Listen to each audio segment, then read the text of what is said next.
नमस्कार। आशा डायरी के क्रम में हम आज ग्राम सर्वे के बारे में समझाने का प्रयास करेंगे। आशा कार्यकर्ता आशा डायरी का उद्देश्य एवं उपयोग की चर्चा पूरे के वीडियो में कर चुके हैं। अगर आप हमारे चैनल पर पहली बार आए हैं तो चैनल को सब्सक्राइब करें और बेल आइकन को प्रेस करें, जिससे भविष्य में नए वीडियो की नोटिफिकेशन या सूचना आपको सबसे पहले प्राप्त हो। ग्राम सर्वे की विस्तृत चर्चा के लिए आगे बढ़ते हैं। बिना स्किप किए पूरा वीडियो देखें और अच्छा लगे तो लाइक एवं शेयर करना न भूलें। ग्राम सर्वे आशा डायरी का भाग 2 है, जिसमें आप देख सकते हैं कि इसमें 16 कॉलम दिए गए हैं। कॉलम 1 जो है क्रम संख्या, यह क्रम संख्या 1 से लास्ट तक जाता है और जो लास्ट का नंबर होता है वही उस गांव का कुल जनसंख्या होता है। तो इसमें आपको क्रम संख्या 1 से लेके जहां तक आप सर्वे करते हैं वहां तक इसको बढ़ते हुए क्रम में आपको लिखना है। कॉलम 2 में आप देखेंगे विशिष्ट परिवार संख्या।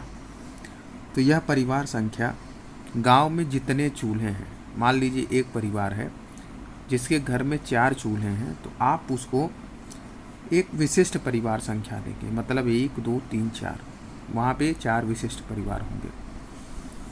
जिस तरह से हमने दिखाया है कि यह परिवार विशिष्ट परिवार संख्या 1 है और इसमें 1 2 3 4 सदस्य हैं और यहाँ से विशिष्ट परिवार संख्या 2। इसी क्रम में आप बढ़ेंगे विशिष्ट क्रम परिवार संख्या 3, फिर यहाँ से बढ़ेंगे विशिष्ट परिवार संख्या 4। लेकिन आपका जो क्रम संख्या है वह बढ़ते हुए जाएगा, ये 7 8 9 10। इस तरह से आप इसको बढ़ते हुए क्रम में लिखेंगे। ध्यान रहे कि गांव का कोई भी परिवार छूटने न पाए। इसके लिए क्या करना होगा, कई गांव में एक से ज़्यादा आशाएं काम करती हैं, तो आशा बहनों को चाहिए कि वो आपस में बात कर लें, जिससे कोई भी परिवार छूटने ना पाए। कॉलम संख्या 3 देखेंगे कि गृह भ्रमण हेतु चिन्हित परिवार का टिक का निशान लगाएं। यहाँ पे क्या होगा, यहाँ पे ध्यान देने वाली बात होगी, अगर जिस परिवार में 2 वर्ष से कम उम्र के बच्चे हैं या कुपोषित बच्चा है या गर्भवती महिला है, तो वहाँ पे आप टिक का निशान लगाएंगे। अगर इस परिवार में है तो यहाँ पे आप टिक लगाएंगे, इस परिवार में नहीं है तो इसको आप छोड़ देंगे। वहाँ पे आपको कुछ लिखने या पढ़ने की ज़रूरत नहीं है। परिवार के सदस्यों की क्रम संख्या, यहाँ पे आप जिस परिवार में हैं, मान लीजिए यह विशिष्ट परिवार संख्या 1 है, तो यहाँ पे 1 2 3 4, और जैसे ही विशिष्ट परिवार संख्या दूसरा शुरू होता है फिर ये 1 2 3 4। परिवार विशिष्ट परिवार संख्या 3 है, इसके यहाँ 3 सदस्य हैं, तो 1 2 3 इस तरह से आप लिखेंगे। तो कॉलम 5 में हम लोग पहले यहाँ पे मुखिया का नाम लिखेंगे और उसके अलावा जो भी सदस्य हैं। कॉलम संख्या 6 मोबाइल नंबर। इस समय हर परिवार में मोबाइल उपलब्ध है। आगे आप लोग लिखेंगे मुखिया से संबंध, कॉलम 6। तो जहाँ पे मुखिया रहेगा वहाँ पे इसमें आप लोग लिखेंगे स्वयं। इसके अलावा बहू, बेटा, पत्नी, पोता, नाती जो भी है आप यहाँ लिखेंगे। कॉलम संख्या 8 में आप इसका धर्म लिखेंगे। कॉलम संख्या 9 में आप लिखेंगे जात। और फिर आएगा कॉलम संख्या 10। कॉलम संख्या 10 में आप बीपीएल सूची में नाम होने या बीपीएल कार्ड होने पर हाँ लिखेंगे। ध्यान रहे, गलत इन्फॉर्मेशन आपके लिए ही विष का काम करेगा। आगे आएंगे लिंग, पुरुष या स्त्री, आप उसको भरेंगे। उसके बाद आयु में अगर आप लोग देखें तो ये थोड़ा सा टेक्निकल है, इसीलिए मैं आपको बता दे रहा हूँ। आयु अगर आप लिख रहे हैं तो पूर्ण वर्ष में लिखें। जैसे यहाँ पे देखिए ये मुखिया है, इसकी आयु मान लीजिए ये 59 है। ये बहू है, मान लीजिए इसका 29 है। बेटा है, इसका होगा 35। लेकिन अगर यहीं पे इसका कोई बच्चा है जो 1 वर्ष से कम आयु का है, तो आप उसको लिखेंगे, उसकी डेट लिखेंगे।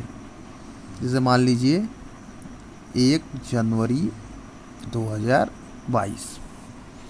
अगर बच्चा 2 वर्ष से कम है तो आप यहाँ लिख सकते हैं 18 माह, 14 माह, इस तरह से लिखेंगे।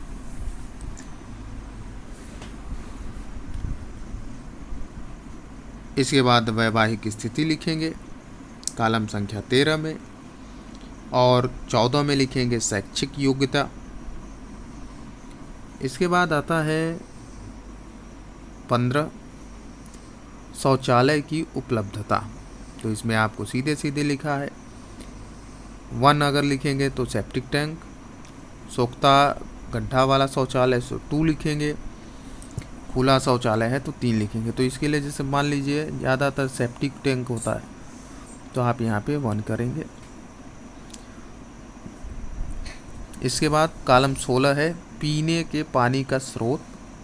सरकारी नल है तो 1, इंडिया मार्का है तो 2, कुआं है तो 3, नदी या तालाब 4, अन्य है तो 5। मान लीजिए 5।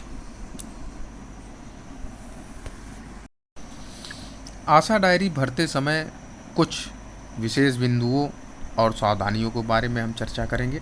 सकते हैं विशिष्ट परिवार संख्या गांव के किसी एक छोर के प्रथम घर से भरें और सर्वे की शुरुआत करें। इसका मतलब है कि आप कहीं से भी शुरुआत करिए, ध्यान रहे वह किसी गांव के किसी रोड से, सड़क से, जो सड़क मुख्य मार्ग को जोड़ती है, आप प्रयास करिए वहाँ से आप इसको शुरुआत करिए।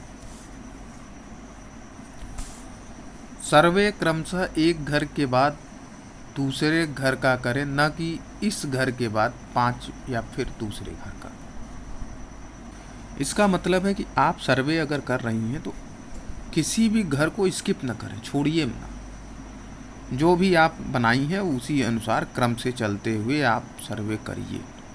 ऐसा ना हो कि एक घर यहाँ पे है, उसका आपने सर्वे किया और फिर पता चला आप 4-6 घर छोड़ के यहाँ का सर्वे कर रहे हैं। तो यह आपके लिए भी कठिनाई उत्पन्न करेगा, और कोई व्यक्ति अगर बाहर से आता है तो उसके लिए भी यह थोड़ा सा कठिन हो जाएगा।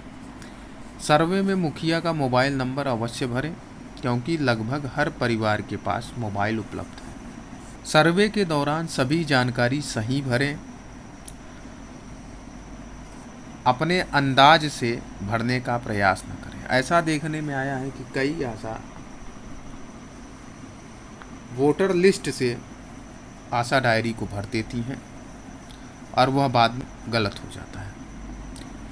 कॉलम संख्या 3 ध्यान से भरें, जिसमें चिन्हित परिवार, गर्भवती बच्चे, कुपोषित बच्चे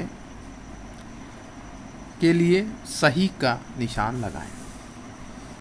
इस वीडियो के माध्यम से हमने आशा डायरी के सर्वे के भाग को समझाने का प्रयास किया है। अगर आपके अंदर कोई भी भ्रम या आपको कुछ बात समझ में नहीं आ रही है, या आशा डायरी से संबंधित किसी प्रकार की कठिनाई या कुछ प्रश्न हो, तो आप कमेंट में ज़रूर लिखें। अगले वीडियो में या कमेंट के माध्यम से आपके प्रश्नों का जवाब आपको मिल जाएगा। वीडियो में बने रहने के लिए आप सभी का बहुत बहुत धन्यवाद।